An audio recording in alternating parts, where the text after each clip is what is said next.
सबीना शाह, नाराए तकबीर, नाराए रिसालत।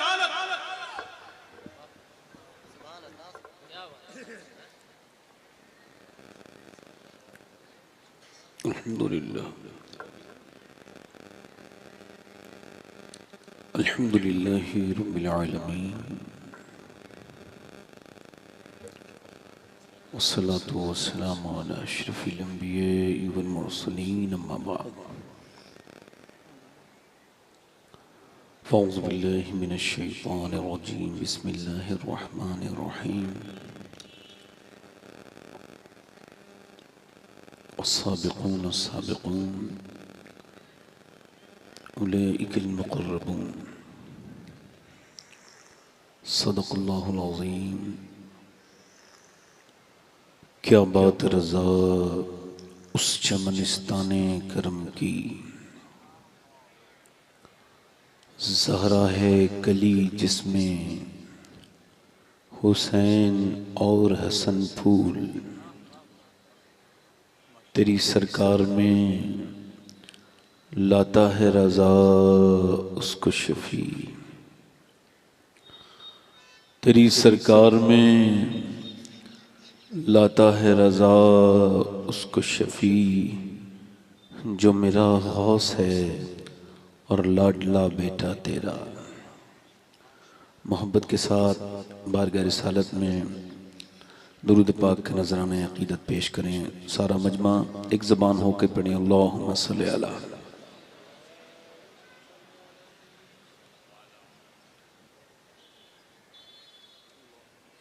बाद हम्द दुरूद लाइक़ एहतराम ताज़ीम तकरीम मिंबर शरीफ पर तशरीफ़ फरमा मेरे मामे की ज़ीनत और रौनक, मुअज़्ज़ज़ उलमाए अहले सुन्नत, मुअज़्ज़ज़ हुफ़्फ़ाज़ व क़ुर्रा, मशाइख़,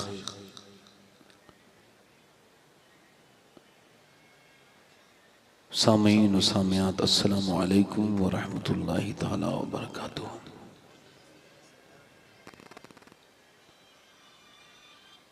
कैसे हैं आप लोग? खैरियत से हैं? वासिफ़ अली वासिफ़ ने फरमाया, अगर आप परेशानी में शुक्र अदा कर दें तो आधी परेशानी उसी दिन आधी हो जाती है।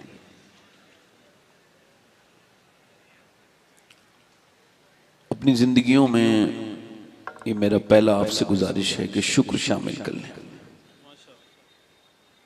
सैयदना शेख मुहियुद्दीन अब्दुल कादिर जीलानी गौसुल आज़म ने इरशाद फरमाया,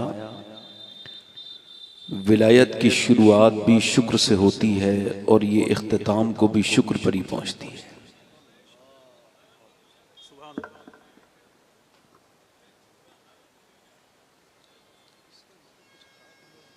हजरात जो बाहर लोग खड़े हैं उनसे गुजारिश करता हूँ, आप सारे लोग समझदार हैं, अच्छे हैं, बिलखुसूस मेरे वो नौजवान जिनकी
जान है मेरे नबी की माँ, मलका तो जहान है मेरे नबी की माँ, मलका तो जहान है मेरे नबी की माँ, रहमत का साएबान है मेरे नबी की माँ, रहमत का साएबान है मेरे नबी की माँ। और शेर समाप्त करें। चच्ची है मुर्तजा की दादी बतूल की, चच्ची किसकी है? मौला अली की। जरा जोर से तो बोलो सुभान अल्लाह। और सैयदा फातिमा की दादी है, जोर से बोले सुभान अल्लाह। चच्ची है मुर्तजा की दादी बतूल की, रखती है खानदान है मेरे नबी की माँ। नाराए तकबीर। और ये एक शेर और नाराए रिसालत, फैज़ाने औलियाए हुजूर साहिब। सुभान अल्लाह। वाह। एक शेर और एक शेर जवाब नहीं। लोग वुजू जल्दी तो बोलो क्या कहते हैं? और अम्मी जान होती भी है। ये जो अम्मी है यही जान होती है, जो जान निछावर कर दे अपने बच्चे पर वो है जान। और जो आफत जान बन जाए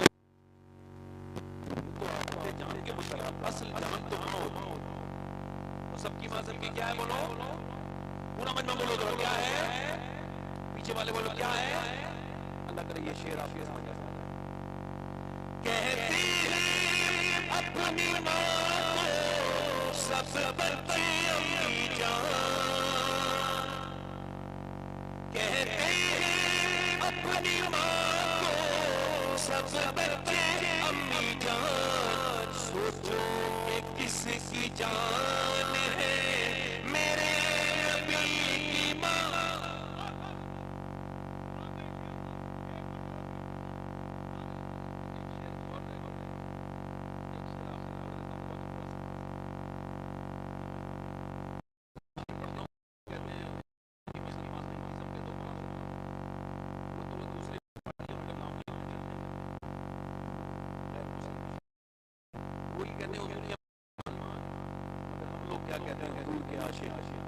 दूर से तो बोलो जरा सुभान अल्लाह।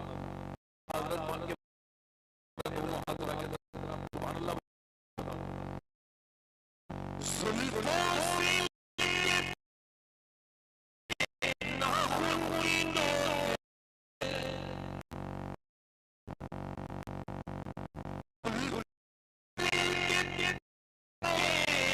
नाखून की नोक तक ईमान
जब नूर किसी के दिल में आता है तो उसे मौत की फिक्र होने लगती है। ध्यान से सुनिए, अल्लाह का नूर जब किसी के दिल में आता है तो उसको मौत की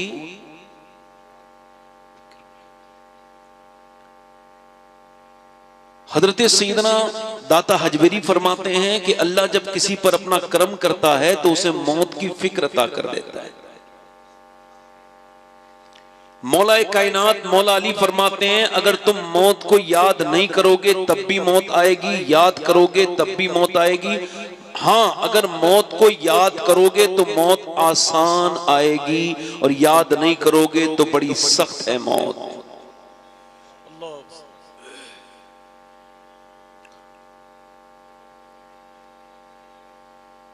अल्लाह के रसूल फरमाते हैं, हर नमाज को आखिरी समझ के पढ़ो।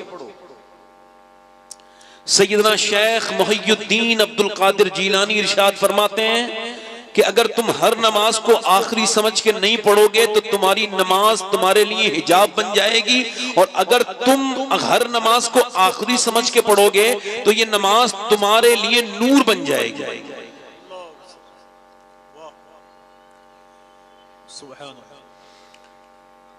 एक शख्स जिसकी तबीयत इतनी खराब है, एक वो शख्स जो तकलीफ में है, दर्द में है, उसका एक सजदा जो आंसुओं के साथ है,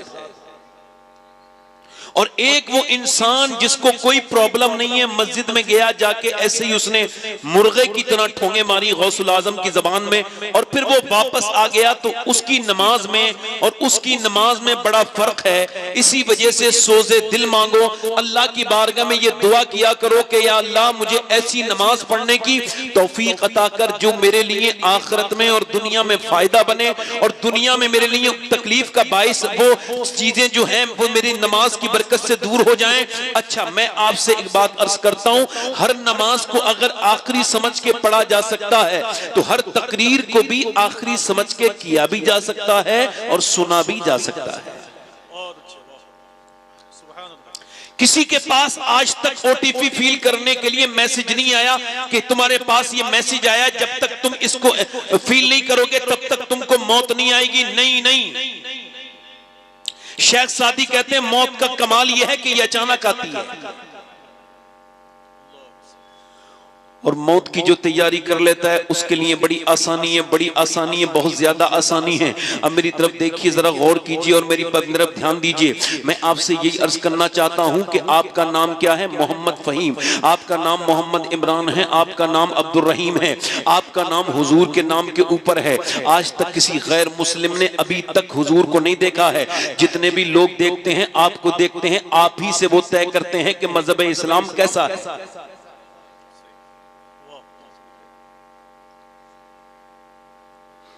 जितने भी गैर मुस्लिमों ने आज जो इस्लाम को लोग इस तरह की बात करते हैं, इस्लाम ऐसा, इस्लाम वैसा, इस्लाम को उन्होंने पढ़ा नहीं है, सिर्फ आप लोगों को देखा है। मुझे और आपको देख करके लोगों ने ये समझ लिया है इस्लाम ऐसा ही है। अच्छा, आप मुझे बताइए, जिसके स्टेटस पे गंदा गाना और गंदी तस्वीर लगी है, उसके नाम के आगे मोहम्मद भी लगा है, उसको शर्म नहीं आनी चाहिए?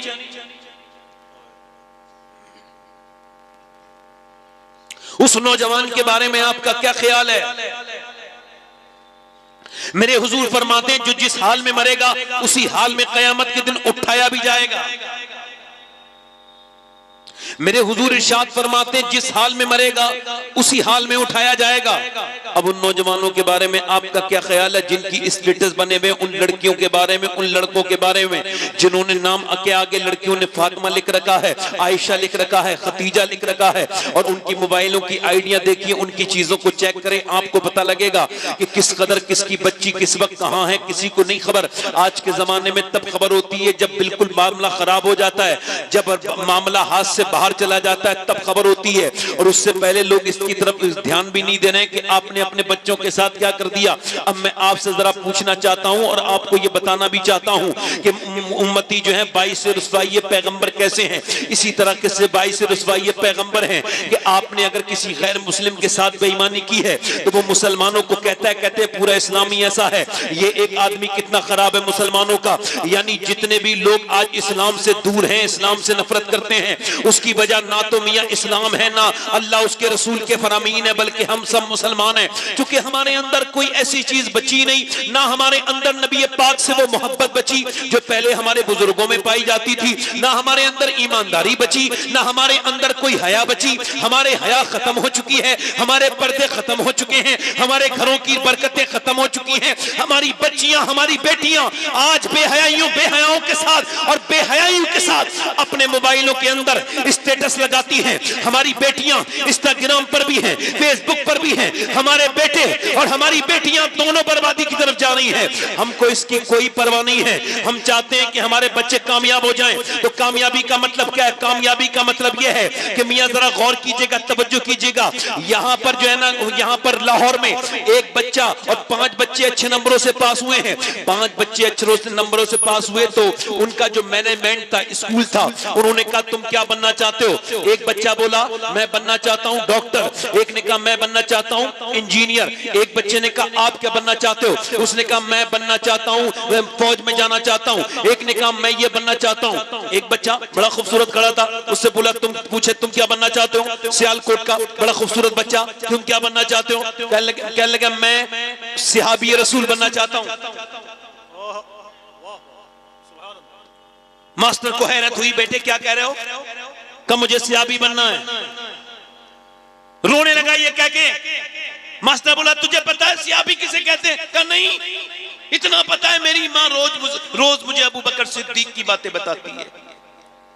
वो बताती है कि कैसे अबू बकर सिद्दीक एक हैरे जिस्म के इंसान अपने नबी को कांधे पे बिठाल के 5000 फीट ऊपर गारे सौर पे लेके चढ़े थे। अल्लाह अकबर। वो बताती है कैसे अबू बकर सिद्दीक ने अपना सारा कुछ कुर्बान कर दिया था। वो बताती है कैसे बिलाल के सीने पे पत्थर रखे जाते थे। वो रोज मुझे एक सहाबी की बात बताती है, कभी अबू बकर की बात बताती है, कभी उमर की बात बताती है, कभी उस्मान गनी की बात बताती है, कभी मौला अली की, कभी तलहा की, कभी जुबैर की, कभी बिलाल हबशी की बातें बताती है। वो बताती है कि बिलाल की जब पीठ पर रखे, पीठ को उसको लिटाला गया था, उसको खोलते हुए, उसको जब अंगारों पर खोलते हुए अंगारों पे जब उसको लिटाला गया था और जब वो भड़कते हुए अंगारों ने उसकी चमड़ी को जब जलाया था तो बिलाल फिर जब आहत करता था। मेरी माँ मुझे बताती है सहाबा पे कैसे जुल्म हुआ है। और मेरी माँ ये भी बताती है कि सहाबा से हुजूर बहुत मोहब्बत करते हैं। वो 5-6 साल का बच्चा रो के बोला मुझको सहाबी बना दो मास्टर साहब, मैं सहाबी बनना चाहता हूँ। हुजूर कैसा बना दो जिससे नबी पाक प्यार करे। मेरी माँ कहती है सहाबा से हुजूर बहुत प्यार करते हैं। मास्टर ने उस बच्चे को गोद में उठा के प्यार किया, कहा अल्लाह तुझे भी सलामत रखे, तेरी माँ को भी सलामत रखे जिसने ऐसे बच्चे को ऐसा इश्क दिया। बेटे सहाबी तो नहीं बनोगे तुम, मगर बड़े होके बहुत बड़े आशिक रसूल जरूर बनोगे। जब वो बच्चा बड़ा हुआ, तारीख में उसका नाम डॉक्टर मोहम्मद इकबाल है। उसी ने कहा था कि मोहम्मद से वफा तूने तो हम तेरे हैं, ये जहां चीज है क्या लोहो कलम तेरे हैं, ये जहां चीज है क्या लोहो कलम तेरे हैं। आज बच्चे अपनी माओ से दूर जा रहे हैं। उसकी वजह यह है इन्होंने दीन नहीं सिखाया, न बच्चों को दीन सिखाया, न माँ ने अपने बेटी को दीन सिखाया। अब जब दोनों बड़े होके बिगड़े तो माँ परेशान होके रोने लगी। मगर मेरी बहन अब कोई सूरत नहीं है, हम लोग बर्बादी की तरफ जा रहे हैं। पहले हम लोग ऐसे थे, हमारे जानवरों को देख के लोग कलमा पढ़ते थे। हमारी तो शान अलग थी कि मियाँ जब अंग्रेजों की यहाँ पर हुकूमत थी, वहां पर उस वक्त में एक महकमे में जो कि माल का महकमा था, उसमें हजरत अब्दुल हक चिश्ती और साबरी रदी अल्लाह तआला अन्हु ये वहां पर नौकर थे, नौकरी करते थे, बड़े ओहदे पर थे। उनका नाम था सिराजुल हक चिश्ती साबरी, सब कह दो रदी अल्लाह तआला अन्हु। जरा गौर करिए मेरी बात पर। उनका नाम था सिराजुल हक चिश्ती रदी अल्लाह तआला अन्हु। वही तो मैं कहता हूं पहले कैसे मुसलमान गुजरे थे। अब वो ना तो रिश्वत खाते थे ना खाने देते थे। ये आज जितने भी नारे दे रहे हैं हमारे नारे हैं, बेटी पढ़ाओ बेटी बचाओ। इनसे ना बेटी पढ़ी ना बची। बेटी पढ़ाने वाले भी हमारे नबी हैं और बचाने वाले भी मेरे नबी हैं। कहा ना खाने देंगे न खाऊंगा। तो अब जो नीचे वाले थे ना, तो नीचे के जो लोग होते हैं उन्हें परेशान हो जाते हैं ना ऐसे अफसर के कि या अल्लाह, ये वो दुआ करते हैं या तो ये मर जाए जल्दी से खत्म हो जाए ताकि हम हराम खाना मिले। खैर बहुत जमाना गुजर गया, कई साल गुजरे, 1 रुपया ना उन्होंने खाया ना खाने दिया। तो इन्होंने प्रोपेगेंडा किया, एक इनके ऊपर तोहमत लगाई और इन्होंने एक अर्जी दाखिल की अदालत में कि फला ये जो सिराजुल हक है ये हराम खाता है और इसने इतना घोटाला किया, इतने पैसे की इसके ऊपर तोहमत लगा दी। अब ये सारे गैर मुस्लिम थे, वो एक आदमी आदमी मुसलमान था उस पूरे इस महकमे में। अब ये अंग्रेज जज था, उसके सामने जब मुकदमा आया उसने बुलाया तो पहले जमाने में कार मोटरसाइकिल नहीं थी, घोड़ी पर बैठ के गए, घोड़ी बाहर बांध के हजरत सिराजुल हक चिश्ती साबरी रदी अल्लाह तआला अन्हु अंदर गए। उसने कहा, उसने जब इसको देखा, अंग्रेज ने कहा जज ने कि आपके ऊपर ऐसा ऐसा इल्जाम है, आपने यहाँ पर घोटाला किया है, कुछ तोहमत लगी है, आप अपनी सफाई में कुछ कहना चाहते हैं? कि मैं अपनी सफाई में खुद कुछ कहूं या मेरी घोड़ी को बुलाऊं वो कहे? हाय हाय हाय हाय, वाह वाह वाह, बोलो तो सही यार, जरा बोलो तो सही, मैं कहूं या घोड़ी? अंग्रेज ने कहा इंसान तो सफाई देते देखे, आज तक घोड़ी तो नहीं देखी भाई। तुम्हारी घोड़ी ये काम कर सकती है क्या? बिल्कुल हुजूर, इजाजत दें क्या? बिल्कुल बुलाएं, घोड़ी को अंदर लाए। आपने फरमाइए क्या करेगी? अब ऐसा करिए, आप किसी एक खेत के अंदर से घास तोड़वा लीजिए और उसके मालिक के बगैर बताए। जज ने ऐसा ही किया, एक आदमी लेके आया खेत के अंदर से घास, सामने रख दी बगैर इजाजत के, घोड़ी से कहा खाओ। घोड़ी को जब खोला तो घोड़ी ने सूंघा, पीछे हट गई। अंग्रेज हैरत में रह गया, इसकी घोड़ी का यह हाल है।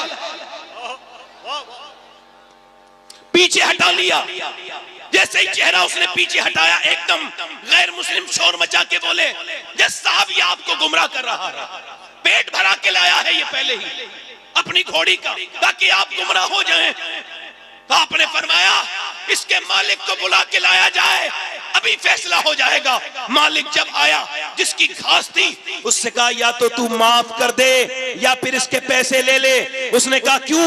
वहां जज ने कहा पूरा मैटर ये है। उसने कहा मेरी घोड़ी बताएगी कि मैं कितना ईमानदार हूं। उसने कहा मैं पैसे नहीं लेता, मैं भी इस तमाशे को देखूंगा, मैं माफ करता हूं। जब माफ किया, घोड़ी आगे बढ़ी, उस घास को उसने खा लिया। जैसे ही उसने खाया है, अंग्रेज कुर्सी से खड़ा हो गया। पूरी अदालत में जितने लोग थे बोले जब मुसलमान की घोड़ी की ईमानदारी का ये आलम है तो तेरा आलम क्या होगा? ला इलाहा इल्लल्लाह पढ़ के क्या कहना? नारे तकबीर, सुभान अल्लाह, मसलके आला हजरत, जिंदाबाद, फैज़ाने औलियाए किराम, जिंदाबाद, हुजूर साहिबे सज्जादा, जिंदाबाद। दिल लगा के बोलो, जरा दिल लगा के बोलो, मुस्कुरा के बोलो, मेरी तरफ देखो, मुस्कुरा के बोलो सुभान अल्लाह। इसका मतलब यह है कि बुशिकन उठ गए, बाकी जो रहे बुदगर हैं। उम्मती बाई से रुसवाई पैगंबर हैं। जब तू मेरे भाई झूठ बोलता है, अजीजुन अलैहि मा अनित्तुम हरीस की तफसीर में मुफ्ती अहमद यार खां हकीमुल उम्मत इरशाद फरमाते हैं जब उम्मती गाली बकता है तो नबी को तकलीफ होती है। उम्मती जब झूठ बोलता है तो नबी को तकलीफ होती है। जब उम्मती किसी के ऊपर जुल्म करता है तो नबी को तकलीफ होती है, मेरे हुजूर को तकलीफ होती है, मेरे नबी को तकलीफ होती है। आजकल माँ बाप के खिलाफ कैसे मामलात हैं। मेरे नबी से पूछा गया या रसूलुल्लाह क़यामत कब आएगी? मेरे सरकार ने फरमाया क्यों? तो उसने पूछा हुजूर आप क़यामत के बारे में बताएं, कब आएगी? 30 मरतबा सहाबी ने पूछा, हुजूर ने हर मरतबा ये इरशाद फरमाया अल्लाह के इल्म में है क़यामत कब आएगी। फिर उस सहाबी ने पूछा हुजूर क़यामत कब आएगी? सरकार ने फरमाया जब लोग अपने माँ बाप की बेइज्जती करने लगेंगे क़यामत आ जाएगी। जब माएं बोझ बन जाएंगी, बाप बोझ बन जाएंगे तो क़यामत, बोलो क़यामत आ जाएगी। मेरी तरफ देखो मेरे भाइयों, मैं आपसे पूछता हूं कि आज माँ बाप घर में हैं, वो तो अलग है, सबके हैं, मगर उनकी इज्जतें कोई हैं नहीं। बीबी के पास पैसा पूरा है और माँ बोझ बन गई है। आज बाप और माँ दोनों, ये दोनों शख्सियत है। अफसोस तो ये है, मैं आपसे अर्ज करूं कि माँ बाप हजरत सईदना शाह अहमद नूरानी लंदन में तकरीर करने के लिए गए। एक सुन्नी आलिम दीन थे, उन्होंने माँ बाप की अजमत पे तकरीर की तो अंग्रेजों को हैरत हुई। पूछा ये मुसलमान माँ बाप की अजमत पे तकरीर करते? हम तो आपको बहुत बड़ा बात करेंगे। आप पूछा था तो अंग्रेज ने पूछा क्या आपकी माँ आपके साथ रहती है? हमने सुना है आज भी आपकी अम्मी आपके साथ रहती हैं, वो काफी बूढ़ी हो चुकी हैं। तो शाह अहमद नूरानी रोने लगे, कहने लगे मैं भी इतना बड़ा नहीं हुआ कि मेरी माँ मेरे पास रहे, आज भी मैं अपनी अम्मी के कदमों में रहता हूँ।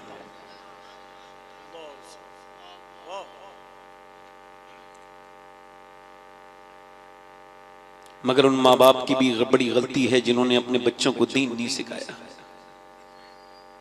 ये सिर्फ बच्चों की गलती नहीं है भाई।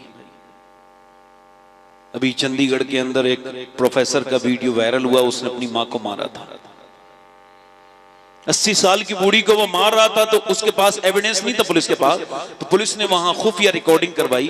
उस कैमरे के अंदर आया कि वो 80 साल की मां को मारता है, बहुत जोर जोर से मारता है, उसके मुंह से खून भी निकालता है, उसकी बीवी मारती है, दोनों मारते हैं, ये किसी तरह से खत्म हो जाए। मगर सुनिए, वो वीडियो वायरल हुआ तो किसी ने ये नहीं कहा ये जाहिल आदमी है। अच्छा, आप कह सकते हैं एक यूनिवर्सिटी चलाने वाला प्रोफेसर, वो इतनी बड़ा पोस्ट पर किसान है, वो जाहिल है? नहीं नहीं, वो सब कुछ जानता है। फिर वो क्यों मार रहा है? इस वजह से मार रहा है, उसने फिजिक्स, केमिस्ट्री, उसने बायोलॉजी, उसने इंग्लिश, सारी चीजें पढ़ी हैं। दुनिया की सारी यूनिवर्सिटियां फिजिक्स, बायोलॉजी, केमिस्ट्री और इंग्लिश तो पढ़ाती हैं, मगर माँ बाप का एहतराम अगर कहीं पढ़ाया जाता है तो वो मेरे नबी का दीन है, मेरे रसूल की। बेशक, सुभान अल्लाह, क्या कहना है, बहुत मेरी हुजूर की शरीयत है। मेरी तरफ तवज्जो करो, मेरी तरफ गौर करना, और मेरी बात पे बड़े ध्यान से आपको सुनना है मेरी बात को। अब जरा गौर करें आप, माँ बाप के साथ ये आप आला हजरत को मानते हैं? मैं भी मानता हूँ। कौन ऐसा मुसलमान है जो आला हजरत को न मानता हो? जोर से तो बोलो सुभान अल्लाह। आला हजरत तो वो है जो नहीं मानता है, उसे भी मानना पड़ेगा। तवज्जो है कि नहीं? आला हजरत का एक शेर सुना नहीं आपने? तेरे कदमों में है जो तेरे कदमों में जो है गैर का मुंह क्या देखें, कौन नजरों पे चढ़े देख के तलवा तेरा। आला हजरत का अदब यह है, किसी हसीन के चेहरे से अगर मुकाबला हुआ है तो आला हजरत ने हुजूर के तलवे से मुकाबला कराया है। आला हजरत है। गालिब ने कहा था, गर्चे दुश्वार है हर काम का आसा होना, आदमी को भी मैसर नहीं इंसान होना। मैं आपसे क्या अर्ज कर रहा हूं? आला हजरत फरमाते हैं, मैं अपने सारे पैसे अपनी वालदा के हक में देता था, और बाद में हम तीनों भाई, फरमाते हैं हम सारे भाई अपनी मां से खर्चे के लिए पैसे लेते थे।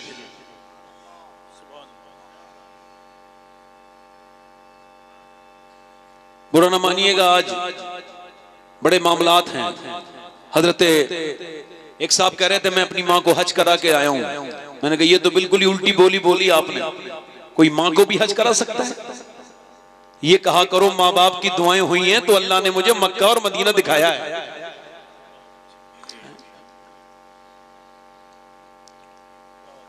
हजरत सैयदना मालिक बिन दीनार कहते हैं मैं हज करने गया था।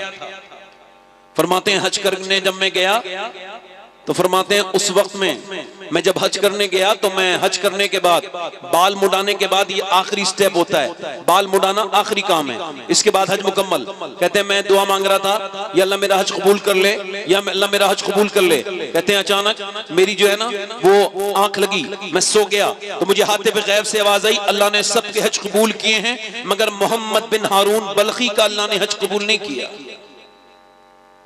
मैंने सोचा मोहम्मद बिन हारून बल्खी कौन है? कहते मैं गया और मैंने बल्खियों से पूछा, उनके खेमे करीब ही थे, कि मोहम्मद बिन हारून को जानते हैं? ज्यादा मुश्किल काम नहीं था उसे ढूंढना। तो उन्होंने कहा वो तो बड़ा ही नेक आदमी है, हमारे पूरे बल्ख में इतना शरीफ इंसान कोई नहीं, सारा कुछ अल्लाह के नाम पे दे चुका है।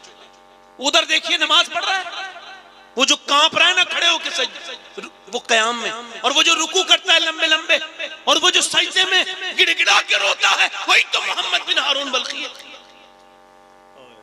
कहते मैं उसके पीछे जाके बैठ गया, उसने सलाम फेरा तो मुझसे कहा अस्सलाम वालेकुम मालिक बिन दीनार। मैंने कहा आप मुझे जानते हैं? मैं तो ये भी जानता हूँ, आप क्यों आए हो? कहा क्यों आए हो? क्यों आया हूँ? कहा इस वजह से आए हो कि मेरा हज कबूल नहीं हुआ, ये बताने के लिए। कहा आपको? कहा मैं 24 साल से हज करने आ रहा हूं, काबे आता हूं अपना एहराम बांध के कांपने लगता हूं। आजकल के लोगों की तरह नहीं कि काबे में पहली सेल्फी, उसके बाद काबे का तवाफ, फिर सेल्फी। मैं कहता हूं मेरे दोस्त, तू अपना गुनाह लाइव करता है जो अपनी नेकी लाइव कर रहा है। ये यहाँ पर तस्वीरें मेरे भाई, ये काबा है, तूने इसको समझा नहीं। ये कौन सी जगह है? ये काबा मालूम है कौन सी जगह है?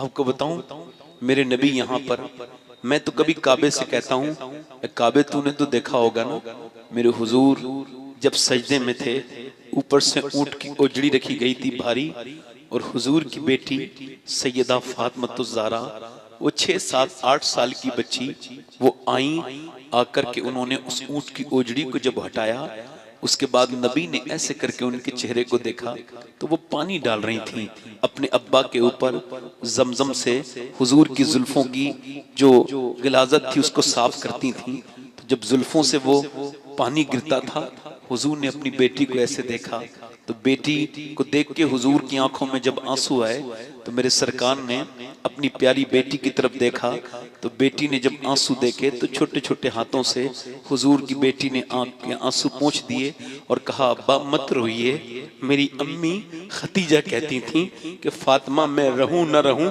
मगर अल्लाह एक दिन वो आएगा, अल्लाह तेरे बाप को बड़ी इज्जत अता फरमाएगा। फातिमा, आज ये जो लोग पत्थर मारते हैं, ये तो हमने हुजूर को भुला दिया, ये तो हम उस पैगंबर को भूल गए, उसके सारे दर्द को भूल गए। कभी मक्के जाया करो तो वहां के पहाड़ों से पूछा करो, ए मक्के के पहाड़ों, तुमने तो मेरे हुजूर को देखा है ना? बताओ पहाड़ों, तुमने तो मेरे मुस्तफा को देखा है ना? वहां के कंकरों को कभी कभी शेख अब्दुल कादिर जीलानी गौसुल आजम चूमते थे, मक्के के कंकर। किसी ने पूछा है, शेख अब्दुल कादिर आप ये कंकर क्यों चूमते हैं मक्के के? फरमाया, 53 साल मेरे नाना चले हैं, क्या पता कौन से कंकर को नाना के पांव से निस्बत हासिल हो गई हो। मेरा इमाम बोला, हरम की जमीन और कदम रख के चलना। अरे सर का मौका है ओ जाने वाले, काबे में जाके तो तुझे कांप जाना चाहिए था, तुझको तो ये कहना चाहिए था, मालिक मैं गुनहगार आया हूँ, तेरे दर पे आया हूँ, तेरे घर पे आया हूँ। ये वही घर है जहाँ 25 हज पैदल हसनैन करीमैन ने किए, मदीने से मक्के 25 हज पैदल किए, मगर कभी दोनों बच्चे, दोनों शहजादे कभी भी हसनैन करीमैन सवारी पे नहीं बैठे। किसी ने पूछा, ए हसन हुसैन आप सवारी पे बैठ के कभी काबा क्यों नहीं आते? फरमाते थे, अल्लाह के घर में सवारी पे बैठते जाते हुए शर्म आती है, और तू आज चला गया है, तुझे अल्लाह ने 4 पैसे क्या दे दिए, तू काबे का अदब भूल गया, तू हरम का अदब भूल गया, तुझे खबर ही नहीं हुई तू कौन सी जगह आया है। ये तो वो जगह है जहाँ बली कांपते हैं, जहाँ औलिया कांपते हैं, मगर तूने अपनी दौलत की वजह से इस काबे को क्या समझ लिया। वो कहता है मैं काबे में आता हूँ, और काबे में आने के बाद कहता है मैं रुकने अस्बत पे जाता हूँ, फिर हजरे अस्बत को बोसा देता हूँ, इस्तलाम करता हूँ, और फिर वहां से फिर मैं रुकने यमानी पर दुआ मांगता हूँ, रुकने इराकी पर दुआ मांगता हूँ, रुकने शामी पर दुआएं मांगता हूँ, और फिर मैं मुल्तजम पर दुआएं मांगता हूँ। मैं पूरा उम्रा पूरा कंप्लीट करता हूँ, फिर मैं जैक मकाम इब्राहिम पर 2 रकअत नमाज पढ़ता हूँ, और उसके बाद फिर मैं सही करता हूँ सफा मरवा करने के बाद। उसके बाद फिर मैं 8 जिलहिज्जा को एहराम बांध के मिना जाता हूँ, मिना के कैंप में जाकर के खूब रोता हूँ, ऐ अल्लाह मेरी उस खता को माफ कर दे, मेरी खता माफ कर दे। कहता है फिर मैं मिना से मैं चला जाता हूँ अरफात के मैदान में। आपको बताऊं बड़ी सख्त धूप होती है अरफात के मैदान में। हज के मौसम में अल्लाह के रसूल सल्लल्लाहु अलैहि वसल्लम के गुलामों, वहां पर बगैर किसी साए के दुआ मांगना सुन्नत है। वहां पर हमने देखा कि कुछ लोग दुआ मांगते थे, आधा घंटे में उनको कुछ चक्कर आ जाता है, किसी को जो है वो 35 मिनट में चक्कर आ जाता है। मगर मेरे नबी पाक ने, हजरत अबू हुरैरा फरमाते हैं, वो जो नौजवान बैठे जिन्हें 2-2 घंटे का वक्त है फेसबुक के लिए, अपने नबी के लिए जो 100 बार दुरूद भी नहीं पढ़ते, मैं उनसे ये बात कह रहा हूँ, उनको ही बताना चाहता हूँ। हाँ, वो बेटियां मेरी जो बैठी हैं, जिनके मोबाइलों पे तो हाथ थिरकते हैं मगर कुरान के वर्क अब वो नहीं लौटती, उन बच्चियों से कहता हूँ जिन्होंने अपनी मेरी बेटियों से जिन्होंने कुरान पढ़ना छोड़ दिया है, उन्हीं अपनी बेटियों से कहता हूँ, मेरे पैगंबर इस्लाम ने इसी अरफात के मैदान में दुआ मांगी थी, और 1-2 घंटा नहीं, हजरत अबू हुरैरा कहते हैं हुजूर कहने लगे, अर्ज करने लगे, अल्लाह मेरी उम्मत को बख्श दे, मेरी उम्मत को बख्श दे। उसके बाद दोनों हाथ सीने पर आ गए हुजूर के, और फिर हुजूर सिसकने लगे और अपने सीने को आप दबाने लगे और अर्ज करने लगे, अल्लाह मेरी उम्मत को बख्श दे, मेरी उम्मत को बख्श दे, मेरी उम्मत।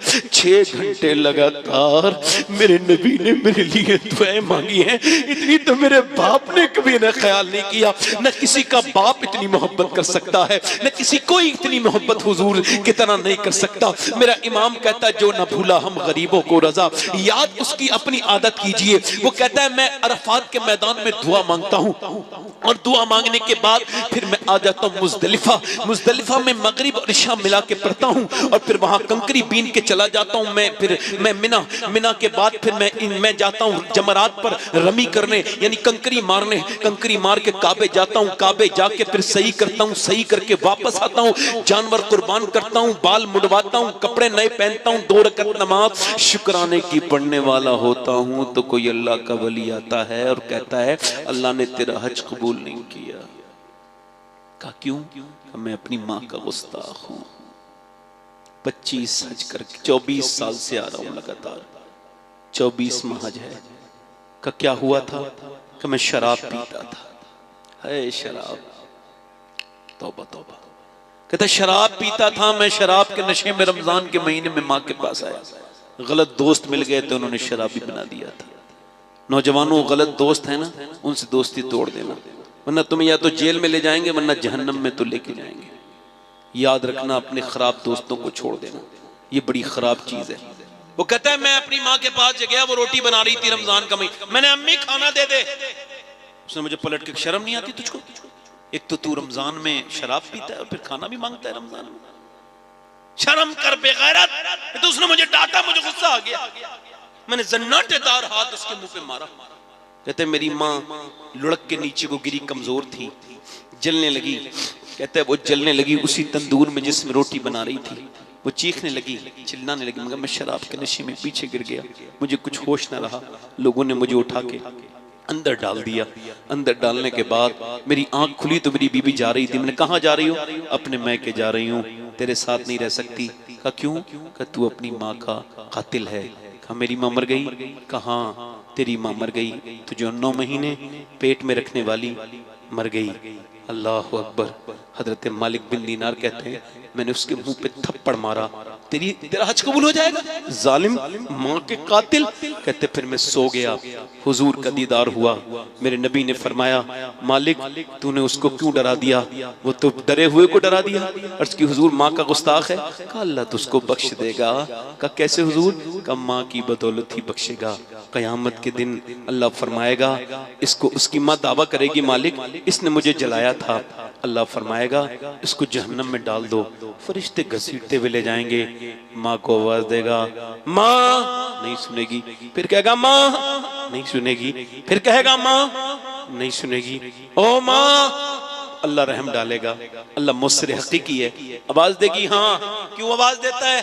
एक बार बचपन में मेरे उंगली जल गई थी, तूने पूरी रात पानी में हाथ डाल के रखा था, तू रोती रही थी, आज तो मुझे जहन्नम में डाल रहे हैं और मैं जहन्नम में जा रहा हूँ, क्या मुझे माफ नहीं करेगी? माँ अपने बेटे की तरफ देखेगी, उसके दिल में रहम आएगा, अर्ज करेगी मालिक मेरे बेटे को माफ कर दे, मेरे बेटे को माफ कर दे। अल्लाह फरमाएगा इसने तुझे जलाया था, जला के मारा था। हाँ मालिक मारा तो था, मगर ये मेरा बेटा है, मेरा लाल है, अल्लाह इसको माफ कर दे। अल्लाह अकबर। वो माँ जो आज तेरे घर में है, जिससे तू बात नहीं करता, यकीन जान मेरे भाई एक दिन तू उसको याद करके रोया करेगा। जिसके घर में माँ नहीं, जिसके घर में बाप नहीं, उसका क्या घर घर है। याद रखो माँ जैसी नेमत दूसरी मर्तबा नहीं मिलती। माँ माँ है, माँ जब तक जिंदा है उससे दुआएं लिया करो। मेरे नबी पाक अव्वा के मकाम पर हज करने जा रहे थे, पूरी रात क़याम किया। हजरत सैयदना उमर फारूक आज़म कहते हैं हुजूर दोनों सर अपना दोनों पाँव के दरमियान रख के रोते थे। मैं आगे गया, या रसूल अल्लाह माँ बाप कुर्बान हो जाएं उमर के आप पर, आप रोते क्यों हैं? नबी पाक ने मुझको देखा, सर उठाया, कहा उमर देखता नहीं मेरी माँ आमना की कब्र आ गई है, ये मेरी माँ आमना की कब्र है।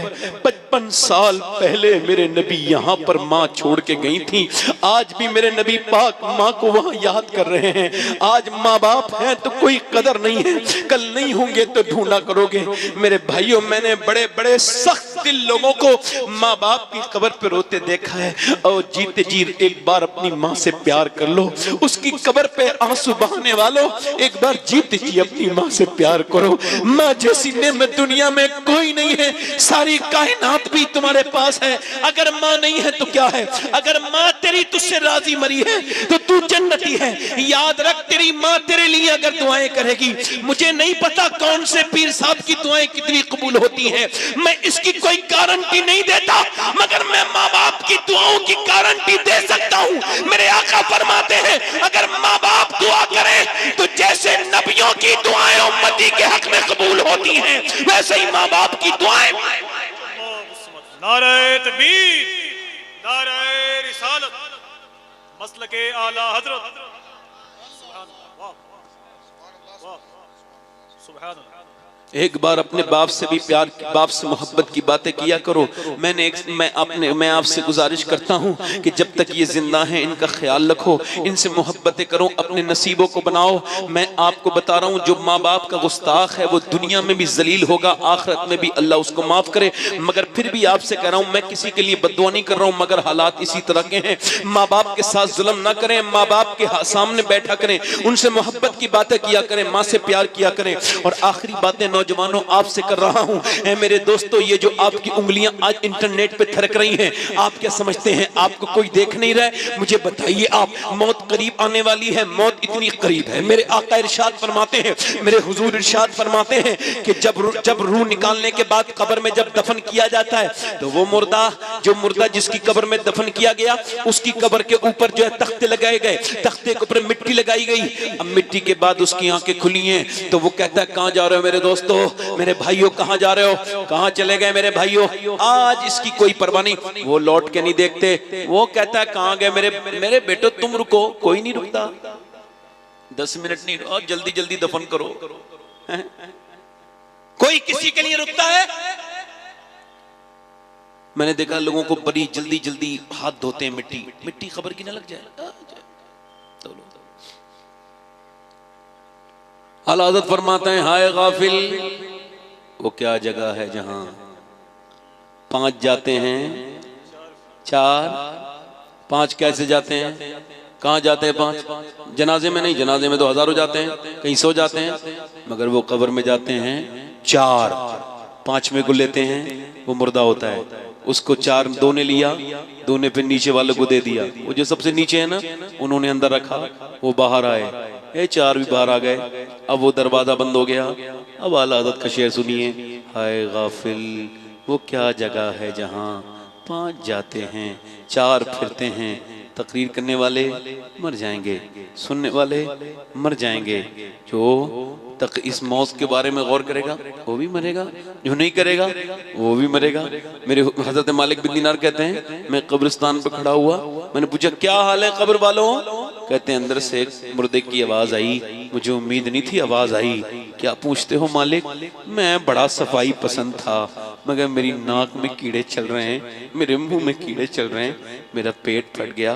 वो मेरे दोस्तों, मेरे भाइयों, कितने जनाजे और उठेंगे और कितने शोर चाहते हैं आप अपने मोहल्लों में जो तौबा करेंगे?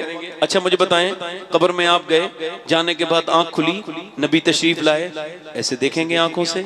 इन आंखों से देखना चाहते हैं? अल्लाहु अकबर। ये आंखें आपकी मेरी आज कितनी गंदी आंखें हैं। इन आंखों के बारे में कभी सोचा आपने? इन आंखों के बारे में सोचा? ये आंखें आपकी हैं? नहीं नहीं, ये आपकी आंखें नहीं है। फिर ये तो अल्लाह की अमानत है। फिर इन आंखों को क्यों दिया गया है? अल्लाह फरमाता है, इस वजह से मैंने तुम्हें दिया है कि तुम मेरा जलवा देखो।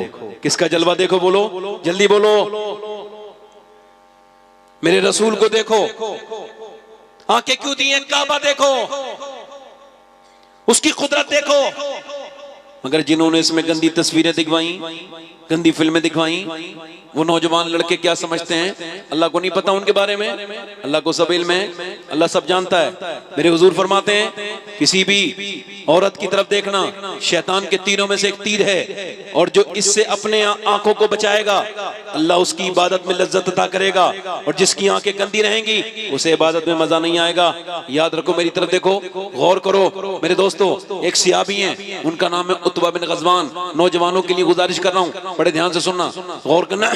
उत्बा बिन गज़वान तलवार चला रहे हैं। उत्बा बिन गज़वान तलवार चलाते चलाते ये आफाक भाई मेरे साथ बैठे हैं, इन्होंने और मैंने उत्बा बिन गज़वान की बारगाह में साथ में हाजिरी की है। उत्बा बिन गज़वान तलवार चला रहे हैं, उन्होंने अपनी आंख में अपनी तलवार मारी और ये आंख का गुल्ला निकाल के फेंक दिया। जब गुल्ला फेंका अब तो शोर मच गया। हजरत अबू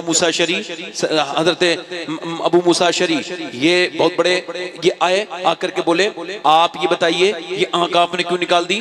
लोग कहते हैं कि आप पागल हो गए, ये क्या किया तुमने? कहते हैं लोगों के लिए नहीं, मुझे अल्लाह के खौफ से ऐसा किया है। क्या मतलब? एक लड़की जा रही थी, उस पर एक नजर पड़ गई। का फिर का हुजूर की हदीस याद आई, जो पतनिगाही करेगा उसकी आंख में जहन्नम की आग डाली जाएगी, उसकी आंख में जहन्नम की कीले ठुक जाएंगी। का फिर मैंने अपनी आंख निकाल के फेंक दी, कहीं क़यामत के दिन ये आंख मुझे रुस्वा न करवा दे।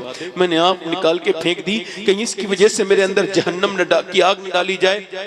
हुजूर अब मुझे बताएं क्या अल्लाह मुझे माफ कर देगा? एक आंख से आंसू और एक आंख से खून गिर रहा था, लोथड़े नीचे को गिरते थे।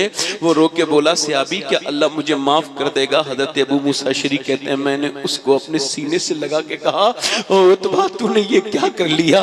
तूने अपनी आंख क्यों निकाली? अल्लाह तुझे भी माफ करेगा और उसको भी माफ करेगा जो तेरी इस बात को सुन के अल्लाह से तौबा करेगा, अल्लाह उसको भी माफ करेगा। ओ मेरे भाइयों, ये कितनी करीब है मौत, ये हमने कितनी गंदी अपनी आंखें कर ली। एक लड़का है, वो हजरत इमाम हसन बसरी रज़ी अल्लाह तआला अन्हु के जमाने का लड़का है।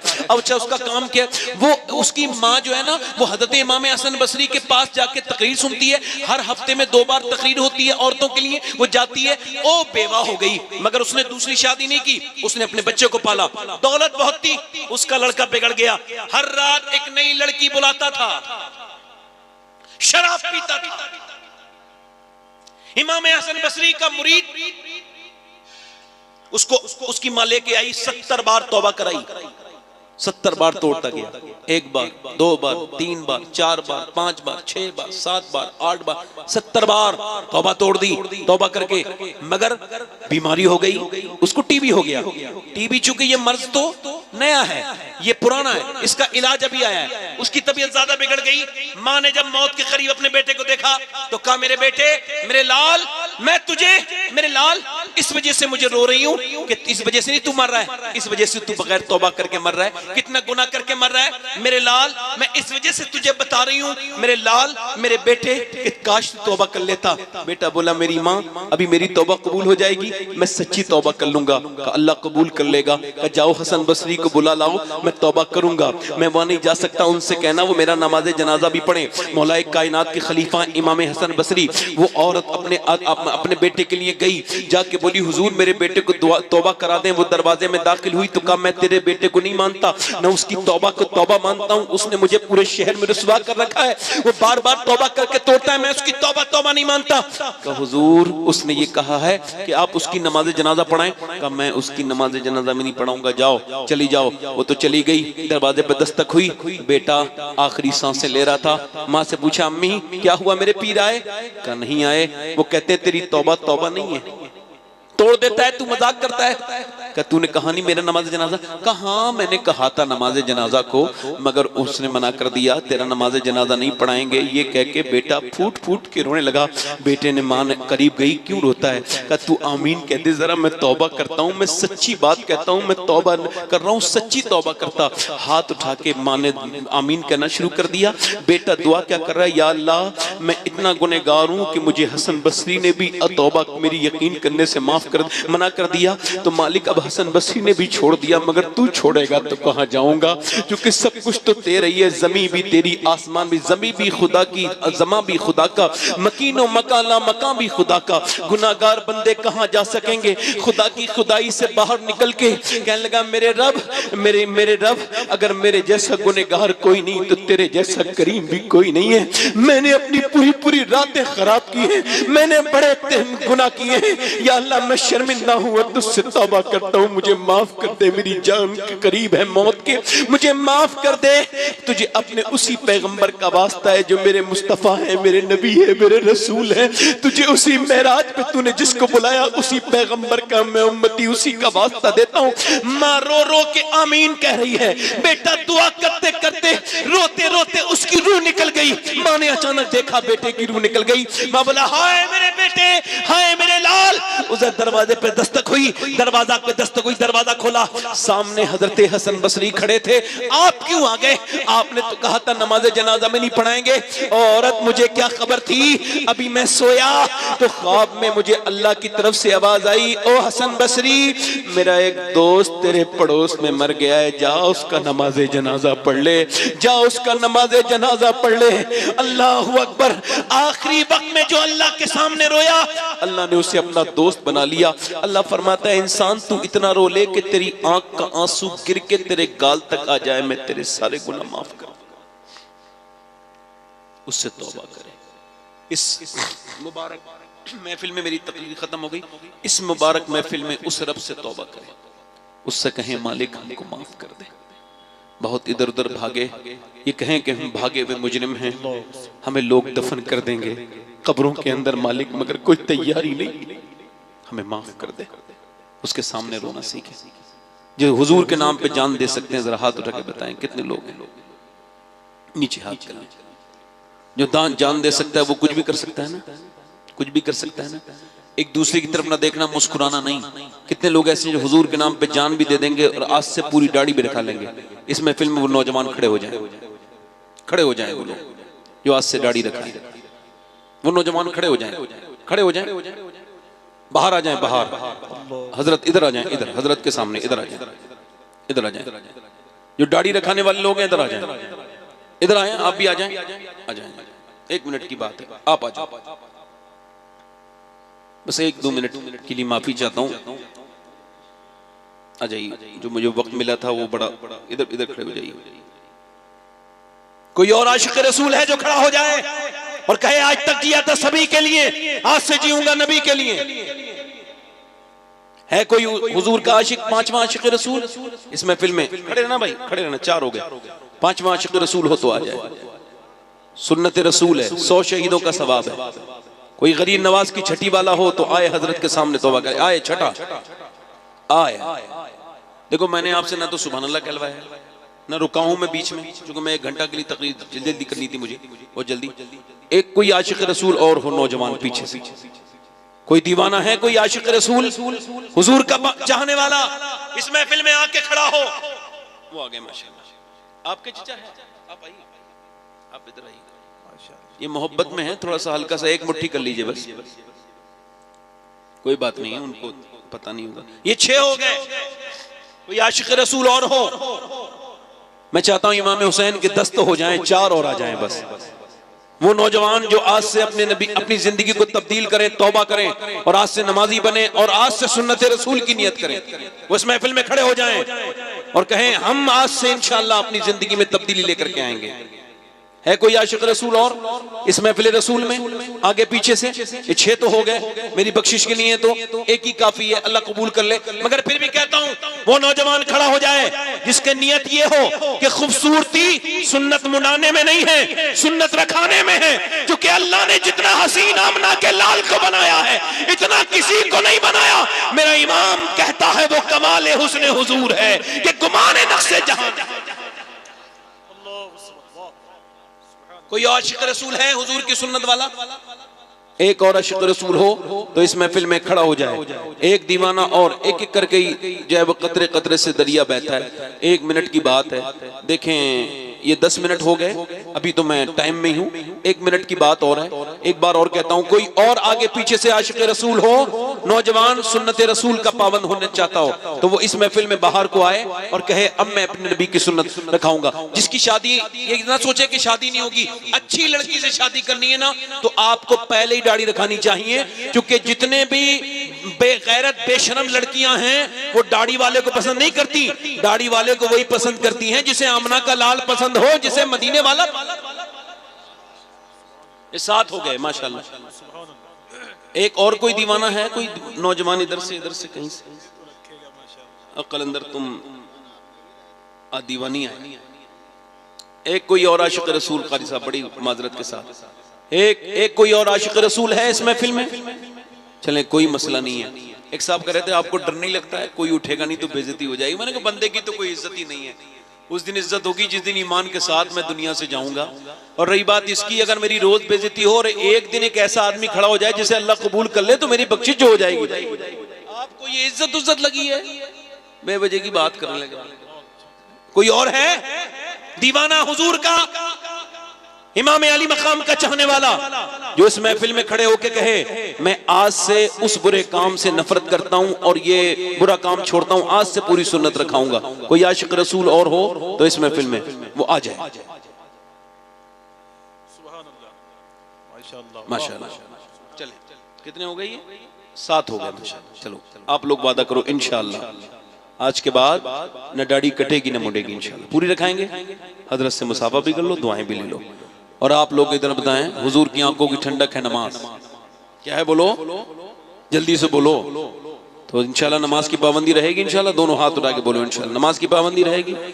अपनी बहन बेटी को पर्दा कराएंगे इंशाल्लाह। दोनों हाथ उठा के बोलो इंशाल्लाह। मसलके आला हज़रत पे सख्ती से कायम रहेंगे इंशाल्लाह। अल्लाह आप सबको सलामत रखे, बाकरामत रखे। थोड़ा सा ये कि माजरत के साथ अगर ये जो है वो 2 मिनट ज्यादा हो गए, माफी के साथ कारी साहब। अस्तगफिरुल्लाह रब्बी मिन कुल्लि ज़ंबिन व अतूबु इलैह। पढ़ी जिल्ला